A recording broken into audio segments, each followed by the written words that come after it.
Hey, what's up guys, Mr. Million here, back for another video, and today I'm going to be showing you why every GTA Online beginner guide is wrong. And I'll show you the real best way to make money as a beginner in GTA Online, and eventually how to make about $1 million per hour. For those of you who don't know, I'm a relatively new player to GTA Online that started playing earlier this year.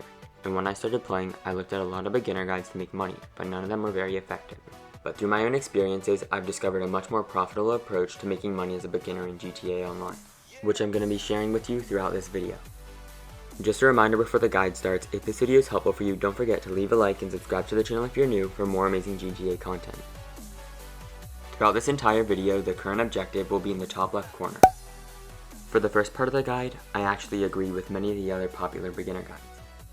The first objective will be to register as a VIP through the interaction menu, but in order to do so, you need at least $50,000 in your bank account. To get your first $50,000, I recommend doing whatever the double or triple money adversary mode is for that week. This shouldn't take too long, and once you become a VIP, you'll have access to VIP missions, which are short missions that typically pay around $25,000. I recommend switching between the Headhunter mission and the Sightseer mission since they're the easiest ones. In Sightseer, you'll need to complete 3 easy hacking minigames, which will reveal the location of 3 packages across the map. Then, all you have to do is pick them up. The Headhunter mission is really simple as well, and it will just require you to kill 4 targets across the map. The next part of the guide is going to involve you doing things that I'm just going to call quests, for a lack of a better word. In GTA Online, there are 3 quests, which are Bounty Hunting with Mod, Killing the San Andreas Slasher, and the Treasure Hunt. If you complete all of these, you'll get about $750,000.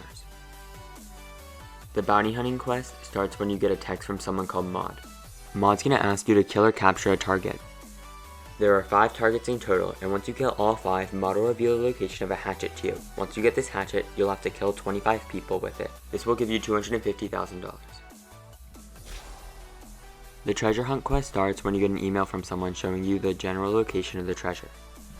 Before you get the actual treasure, you'll need to find 5 clues. These are scattered across the map, and they're pretty easy to find. Once you find all the clues, you'll get a revolver, and once you get 50 headshots with the revolver, you'll get $250,000.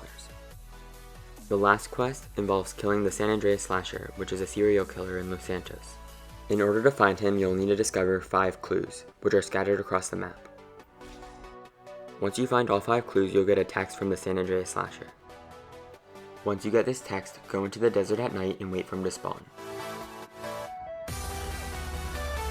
When you kill him, you'll get $50,000 in the Navy revolver. If you get 50 kills with the Navy revolver, you get another $200,000. And now that you've completed these 3 quests and have been grinding VIP missions for a little bit, you probably have around $1 million. What you do with this first $1 million is where my guide becomes really different from the other guides. Most GTA Online beginner guides will probably tell you to buy the Maze Bank West Tower office once you get your first $1 million. This will let you become a CEO and purchase special cargo and vehicle cargo warehouses. While at first glance this might sound like a great idea, let me explain why it's not. As you can see, the Maze Bank West Tower costs $1 million, which means that once you buy it, you won't have much money left. The thing with the office is that it doesn't actually make you any money directly. It only allows you to purchase vehicle and cargo warehouses, which can be good sources of income, but these can be pretty expensive, especially for beginners without any other businesses. I recommend a different approach. Instead of wasting your money on an office, I recommend that you save up and buy the La Mesa Arcade for $1.875 million. For those of you that are new to GTA Online, this probably sounds kinda dumb. You're probably thinking, why would I spend that much money on an arcade? It can't possibly make me that much money. And to be honest, that's completely true. But you aren't buying the arcade for the arcade. You're buying the arcade for the heist room in the basement. That gives you access to the Diamond Casino heist, which is the most lucrative heist in the game. The heist involves you robbing the vault beneath the casino with one of 3 approaches. The amount of money that you can make from each heist depends on what's in the vault, and if you get either gold or artwork as your vault content, the heist has the potential to make the host more than $1.5 million. There are also 2 other types of vault contents, which are cash and diamonds. Cash is the most common and least profitable, and diamonds are the most profitable, but they are only added to the game occasionally. The 3 approaches for the heist are Silent and Sneaky, the Big Con, and Aggressive. Silent and Sneaky is a stealth approach, the aggressive approach involves you fighting your way into the vault, and the Big Con approach involves you using disguises to con your way into the vault. The big con approach is the easiest and most profitable approach, and you can see my guide for it here. Once you buy the arcade, you're going to want to grind the casino heist, switching between the big con approach and the silent and sneaky approach, since you can't do the same approach twice, and they're the most profitable. Assuming you did the heist correctly, you should have around $2.5 to $3 million after your first 2 heists. I recommend using this money to buy a weaponized vehicle, such as the Buzzard, which will help you do the Diamond Casino heist perhaps more easily. With the leftover money, I recommend that you start saving up to buy a bunker. The bunker is a passive business, meaning that it makes money in the background while you can do other things like grinding the casino heist or really anything else in the game. I recommend buying the 2-mesh bunker since it's the cheapest one with a good location. Some of you are probably wondering why you shouldn't buy the bunker near the top of the map since it's cheaper, but there's a reason for that. The bunker at the top of the map makes sell missions very difficult since you'll be selling to the city. This might not seem like such a big deal, but trust me, it is. I actually bought this one originally, and sell missions were the worst. They were so bad that I actually stopped using the bunker for a little bit until I could afford a new one. The bunker makes you money by producing stock from supplies that can either be bought or stolen. To make the most profit per hour, I recommend buying supplies if you have a fully upgraded bunker and stealing supplies if you don't. The bunker also allows you to do research in order to get special items. Once you have enough stock, you can sell it to one of 2 locations. I always recommend selling it to the place that gives you the most money, which is usually Los Santos. Once you get the bunker up and running, as well as doing the casino heist, you'll probably be making quite a bit of money, which you can then use to buy the next type of business, which are the MC businesses. Before you can buy any of the MC businesses themselves, you first need to buy an MC clubhouse. I recommend buying the cheapest one here, which only costs $200,000. Once you have this, you'll be able to buy the MC businesses. Once you buy the motorcycle clubhouse, I recommend that you buy and fully upgrade the cocaine lockup and the meth lab in that order.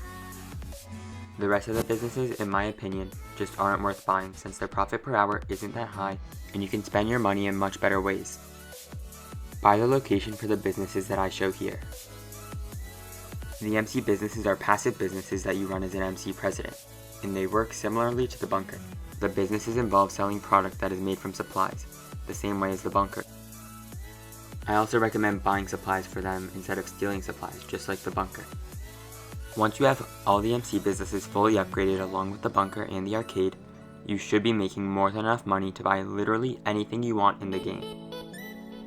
But if you want to make even more money, you can purchase the Nightclub. I recommend buying the Mission Road Nightclub since it's the cheapest one that has a decent location.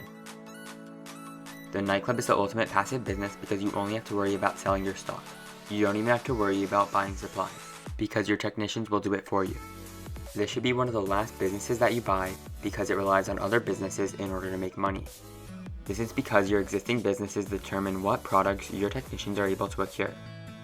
For example, South American Imports corresponds with the cocaine lockup, so in order for your technicians to get it, you'll first need to buy the cocaine lockup. The Nightclub doesn't affect your other businesses, so you'll still need to operate them normally. Another great thing about the Nightclub is that you'll only have one sell vehicle, no matter how much stock you're actually selling. Now that your Nightclub is all set up, you're finally on your way to becoming rich in GTA Online. Thanks for watching, and if this video is helpful for you, don't forget to leave a like and subscribe to the channel if you're new for more amazing GTA content.